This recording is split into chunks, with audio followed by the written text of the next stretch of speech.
ثلاثه ديال المشاريع فلاحيه الاخر فيهم ما غاديش تخيل شحال كيربح. غنشوفوا شحال كيتقام كل واحد وشحال غادي يربحنا. المصدر ديال هذه المعلومات وديال لي شيفر اللي غيتذكروا في الفيديو هما الشركه ديال اغروغو اللي كدير دراسات وانجاز المشاريع الفلاحيه، واللي شيفر بطبيعه الحال كيختلفوا على حساب المنطقه. المشروع الاول هو انتاج الزيتون. نبداو بتكلفه الانتاج، واللي اول حاجه غادي نحتاجو هي تجهيز الارض اللي داخل فيها البير، التنقيب ديالو والحفر ديالو، اللي التكلفه ديالو تقريبا كتبدا من 100000 درهم. عندنا الثمن ديال الباساه اللي الثمن ديالو تقريبا كيبدا من 37000 درهم. عندنا النظام ديال الضخ بالطاقه الشمسيه اللي فيه البومبه ديال البير والباساه والواحد ديال الطاقه الشمسيه وسيستم كوموند ديالهم اللي كيتقام تقريبا ب 50000 درهم.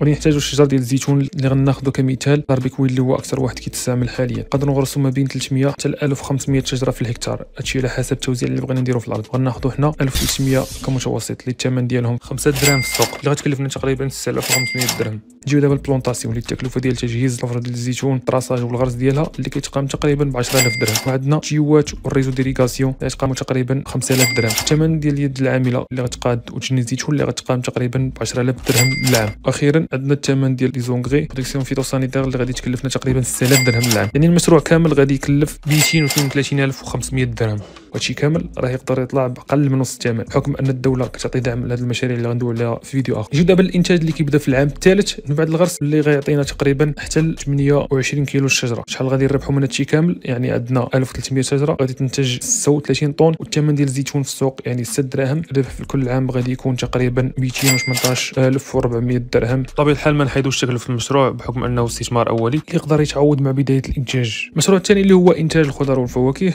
واللي غادي ناخذ كمثال انتاج ديال البطاطا اللي غادي ندويو عليه في الفيديو الجاي. تاكد تكون دير ابوني باش يوصلوك الفيديوهات الجايه.